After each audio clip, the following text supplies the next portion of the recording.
ایک انسان وہ ہے کہ جو بنیادی طور پر جذبات سے فیصلہ کرتا ہے. آپ اس کے جذبات کو اپیل کر لیجئے، وہ آپ کی بات مان لے گا. ایک آدمی وہ ہے کہ جو پہلے بات کو سمجھنا چاہتا ہے کہ میری عقل بھی اس بات کو تسلیم کرتی ہے کہ نہیں. بس یہ ڈسٹنکشن ہے. جو شخص چاہتا ہے کہ پہلے سمجھوں پھر مانوں، وہ انٹلیکچوئل ہے، چاہے ان پڑھ ہو. An absolutely illiterate person can be an intellectual and a PhD can be a جذباتی آدمی. PhD ہونے سے کیا ہوتا ہے؟ ایموشنل ہو سکتا ہوں. PhD تو اس نے کی ہے کیمسٹری میں کی ہے، کسی اور میں کی ہے، بہت دیر تک بیٹھا رہا ہے بیچارہ اور وہ بہت سے اسٹیٹسٹکس جمع کی ہیں، ڈیٹا فراہم کیا، اس کے اوپر کوئی ایک پیپر لکھ دیا، PhD ہو گئی. ضروری نہیں کہ PhD اس کے اندر کامن سینس بھی ہو. کامن سینس بہت بڑی ریئر سینس ہوتی ہے. It's called common sense but rarely found. اسی طریقے سمجھ لیجئے الٹریٹ شخص بھی، لیکن یہ کہ اگر اس کا مزاج ایسا ہے، اس کی ایک شخصیت ہے کہ وہ پہلے بات کہتا ہے، بلکہ بات پہلے مجھے سمجھاؤ. وہ انٹلیکٹ سے یو کین اپروچ ہم تھرو ہز انٹلیکٹ. یو میں سے کہ اس کے جذباتی سٹرکچر، اس کا ہارٹ، اس کے اور آپ کے درمیان اس کا انٹلیکٹ حائل ہے. You have to go through it. You can't reach his heart except through his intellect. ایک آدمی وہ ہوتا ہے جس کا یہاں کچھ ہے نہیں، کوئی نظریہ نہیں، کوئی خیال نہیں، نہ وہ عقل سے کوئی زیادہ سوچتا ہے، نہ کوئی.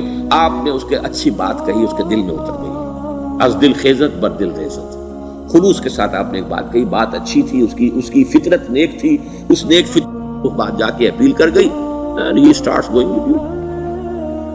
میں نے تبلیغی جماعت کا اور ان تحریکوں کا جہاں تقابل کیا ہے کہ تبلیغی جماعت کی جو اپیل ہے ایموشنل ہے، انٹلیکچوئل نہیں ہے.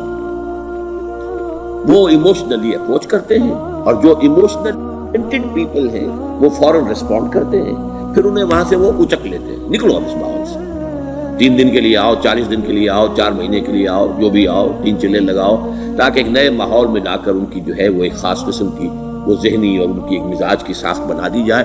تو یہ ان کا طریقہ بہت صحیح ہے. It's very perfect. ان کی میتھڈالوجی میں کوئی لوپ ہول نہیں ہے، یہ میں آپ کو بتا دیتا ہوں. اس لیے کہ آج اس کے شخص کے دل میں ایک اچھا جذبہ ابھرا ہے اور وہ کل ہو سکتا ہے نہ رہے. یو کیش اٹ، ابھی کیش لو، ان سے نقد لو، نکالو بھائی، وقت نکالو، نقد. اور ان کا بڑا پیارا جملہ ہے، گھر گئے تو گر گئے. بڑا پیارا جملہ، گھر گئے تو گر گئے. یعنی یہی وعدہ تو کر لو نا، تو بھائی ارادے تو کر لو. بڑا پیارا انداز ہے یہ. بھائی ارادے تو کر لو. وہ ارادہ کر لیا تو آپ ایک وعدے کی وجہ سے بند گئے. اب یہ کہ اچھا بھائی چلو نکلو، اب نکل گئے تو پھر تو ان کے قابو میں آئی گئے. اب آپ انہوں نے 24 گھنٹے وہ آپ کو جو ہے اس میں رکھنا ہے کہ وہ آپ اپنی ساری سوچ وہ سب کی سب جو ہے وہ سب جاتی رہے گی. تو یہ اپنی جگہ پر اس سے ویری پرفیکٹ میتھڈالوجی، لیکن اس کی اپیل لمیٹڈ ہے to emotional people, not to intellectuals. ہاں ان میں ہے پروفیسرز ہیں، یہ ہے ڈاکٹرز ہیں، لیکن وہ ضروری نہیں کہ انٹلیکچوئل پروفیشنل ہے. ان کا ایک اپنا ایک سمجھ ہے، اس میں کام کرتے ہیں. تو یہ جو ایٹیچیوڈ ہے کہ ذہن کے راستے سے اپروچ کرنا، اسی لیے قرآن کی اپیل کیا ہے؟ افلا تعقلون، افلا یعقلون، افلا تذکرون. ساری بات یہاں ہے، عقل سے کام. ابھی میں نے جیسا کہ آپ کو بتایا، قرآن تو یہ کہتا ہے کہ بغیر یا تو عقل سے بات مانی جائے گی، اور یا قرآن کی بات مانی جائے گی، یا رسول کی بات مانی جائے گی. العلم علمان ولا تخف ما ليس لك به علم ان السمع والبصر والفؤاد كل اولئك كان عنه مسؤولا. کسی ایسی چیز کی پیروی نہ کرو جس کے لیے تمہارے پاس علم نہیں. علم دو ہے، یا آپ کو اپنے حواس کے ذریعے سے علم حاصل ہوا ہے، عقل سے حاصل ہوا ہے، اور یا پھر یہ کہ وہی سے حاصل ہوا ہے. تو یہ ہے اصل میں کسی بھی انقلابی تحریک کے لیے جو پہلا نیوکلیس بنتا ہے وہ انٹلیکچوئلز کا ہوتا ہے. پھر یہ کہ وہ چیز جو ہے عام لوگوں کے اندر بھی نیچے اترتی ہے. اس کے بعد جو فائنل سٹیج ہوتی ہے اس میں تو آپ کو عوام کو موٹیویٹ کرنا پڑے گا. اب وہ وہاں انٹلیکچوئل اپیل نہیں چلے گی، وہاں پھر ایموشنل اپیل چلے گی. لیکن وہ کب چلے گی؟ جبکہ ایک مضبوط جماعت ایسی پیدا ہو چکی ہو کہ جو سمجھ کر آئی ہو، علی وجہ البصیرت مان رہی ہو چل رہی ہو اپنی دونوں آنکھیں کھول کر چل رہی ہو، پھر ڈسپلنڈ ہو، پھر جو کچھ کہہ رہی ہے وہ کر بھی رہی ہو، ایسی مضبوط جماعت ہوگی تو ایک عوامی جو ہے کوئی تحریک اٹھا کر اسے کنٹرول کر سکتی ہے، اسے ایک ڈائریکشن کے اندر رکھ سکتی ہے، ورنہ عوامی تحریک کو کوئی کر سکتا ہے؟ عوامی تحریک خود بخود بھی دائیں بائیں کسی طرف بڑھ جائے گی، جوش اور جذبات کے اندر، تو پھر انسان جو ہے وہ پھر ادھر سے ادھر نکل جاتا ہے، پھر وہ حد اعتدال پر نہیں رہتا۔ اس کو کنٹرول کرنے کے لیے جیسے ریڑھ کی ہڈی ہے انسان کے جسم میں، وہ جب تک کھڑی ہے میرا پورا پوسچر کھڑا ہے، اگر اس میں سے کوئی ایک من کا بیٹھ گیا تو کبڑا کوب نکل آئے گی انسان کی۔ تو ریڑھ کی ہڈی جو ہے وہ جماعت ہے، انقلابی جماعت، جو کہ اسلامی انقلاب میں حزب اللہ، جو ہم تنظیم اسلامی کے تحت کوشش کر رہے ہیں بنانے کی، اور یہ کہ اس کے لیے انٹلیکچوئل اپروچ کے لیے یہ سارا معاملہ ہے کہ جو اسلام کی نشأت ثانیہ سے شروع ہوا، اور یہ سارا کام جو اب ہو رہا ہے، آپ سے بات ہو رہی ہے، آپ کو سمجھانے کی کوشش ہو رہی ہے کہ دین کو سمجھیے کہ دین ہے کیا، اس کا ہدف کیا ہے، اس کا بیسس کیا ہے، اس میں پرائرٹیز کیا ہے، یہ ساری چیزیں کہ سمجھ سے آئیں آپ کے اندر، پھر آپ سمجھ کر اس شے کو قبول کریں، یہ ہماری پرائرٹی ہے۔ ہم آپ کو ایموشنلی موٹیویٹ کر کے حرکت میں نہیں لانا چاہتے، وہ سٹیج آئے گی، جب آئے گی، اگر وہ مضبوط جماعت پہلے تیار ہو جائے تو پھر وہ سٹیج آئے گی، پھر عوام کو موٹیویٹ کریں گے۔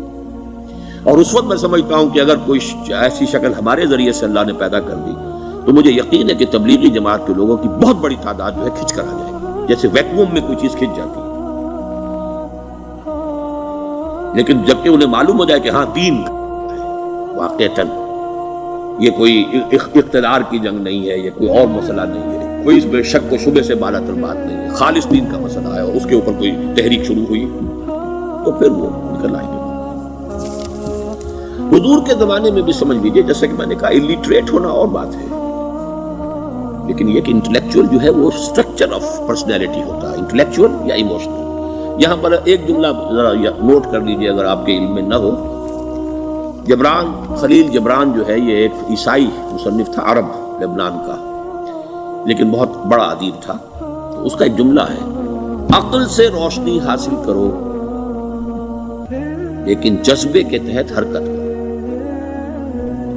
یعنی عقل سے روشنی حاصل کرو، جانا کدھر ہے، منزل کیا ہے، ہدف کیا ہے، یہ عقل سے طے کرو، یہ جذبات میں طے نہ کرو، یہ تو غلط ہو جائے گا، ڈائریکشن ہی غلط ہو جائے گا۔ لیکن جب طے کر لیا، عقل سے پہچان لیا، دس از دی آئیڈیل، دس از دی گول، یہ میرا مقصود ہے، اب عقل کو ذرا ایک طرف رکھ دو۔ اگر عقل کو رکھے رکھا یہ چلنے ہی نہیں دے گی، یہ کہے گی کہ ذرا سوچو تو صحیح، بیوی بچے ہیں، یہ ہے، گھر بار ہے، یہ عقل تو پھر یہ سکھائے گی۔ عقل کے معنی باندھنے کے ہیں، معلوم ہے آپ کو؟ عقل کے معنی باندھنا۔ اقال جو یہ عرب لوگ اپنے سر کے اوپر یہ رکھتے ہیں، اقال، یہ کیا تھا اصل میں؟ یہ عرب بدو جب ہوتا تھا، بدو، وہ اپنے سر پر ایک رسی باندھ لیتا تھا کہ جہاں کہیں وہ اونٹ سے اترے گا وہ رسی اپنے سر پر سے کھولے گا اور اونٹ کا گھٹنا اس سے باندھ دے گا۔ ایک گھٹنا باندھ دیتا تھا تاکہ اب یہ اونٹ دوڑنے کے قابل نہیں رہا، 3 پاؤں سے اچک اچک کر، ادھر سے کوئی کیکر کا درخت ہے کچھ کھا لے گا، کہیں اور چلا جائے گا، دوڑ تو نہیں سکتا۔ اس رسی کو وہ اقال کہتے تھے۔ اب جب اس نے پھر چلنا ہے، سفر شروع کرنا ہے، وہ رسی اونٹ کے گھٹنے پر سے کھولی اور اپنے سر پر باندھ لی، یہ اقال تھا جو اب یہ سنہری اقال باندھے پھرتے ہیں بادشاہ لوگ۔ That is the basis of their اقال۔ اسی لیے حدیث آتی ہے کہ ایک بدو، ایک عرب باہر سے آئے، اونٹنی کو انہوں نے بغیر باندھے، وہ مسجد نبوی سے باہر حضور نے دیکھا کہ وہ اونٹنی کو انہوں نے باندھا نہیں، اس کا گھٹنا، اور وہ چلے آئے۔ حضور نے پوچھا کہ تم نے اونٹنی کا گھٹنا کیوں نہیں باندھا؟ انہوں نے عرض کیا کہ میں نے اللہ پر توکل کیا۔ تو حضور نے فرمایا یہ غلط ہے، اعقلھا ثم توکل، پہلے اس کو باندھ دو پھر توکل۔ اسباب اور وسائل و ذرائع کا استعمال ہی تم پر لازم ہے، لیکن توکل اس پر نہ کرو، توکل اللہ پر۔ یہ ہے بیسک جو یعنی بیلنس جو ہے کہ آپ ایسے بالکل اسباب سے مستغنی ہو جائیں تب بھی غلط بات ہے، آپ do what ever you can do, لیکن یہ کہ اس کے بعد یہ نہ سمجھو کہ میرے اس کرنے سے کچھ ہو جائے گا، یہ میرے وسائل اور ذرائع سے کوئی نتائج نکل آئیں گے، نتیجہ اللہ کے حق میں۔ تو اعقلھا ثم توکل، یہ اعقل عقل کے معنی باندھنا، پہلے باندھو اس کو۔ تو اگر چلنے میں تو عقل کو ایک طرف رکھ دو، بے خطر کود پڑا آتش نمرود میں عشق، عقل ہے محو تماشائے لبے بام ابھی۔ عقل تو نہیں اجازت دے سکتی تھی حضرت ابراہیم کو کہ کود جاؤ آدمی، عقل تو یہی کہتی نا کہ بابا جان خامخواہ دینی ہے، اگر تم اپنے آپ کو بچا لو گے، اس وقت کوئی کوئی ہیلا کر لو، کوئی تھوڑا سا نمرود کی خوشامد کر لو، چھوڑ دے تو پھر اس کے بعد توحید کی دعوت دینا. لیکن یہ کہ زندگی ختم ہو گئی تو توحید کی دعوت کون دے گا؟ عقل تو یہ سکھاتی نا، پٹی پڑھاتی. لیکن بے خطر کود پڑا آتش نمرود میں عشق. عقل ہے محو تماشائے لبے بام ابھی. عقل تو وہیں بیٹھی دیکھ رہی ہے کہ یہ کیا کیا اس نے. He jumped. He should not have jumped. تو عقل سے روشنی حاصل کرو. ڈائریکشن کیا ہے، گول کیا ہے، جانا کیا ہے، یہ طے کرو عقل سے. اس میں جذبات کو دخل نہ آنے دو، اور جب چلنا ہے تو اب عقل کو طے کر کے رکھ دو، اور اب جذبے کے تحت حرکت کرو. بہت عمدہ جملہ ہے.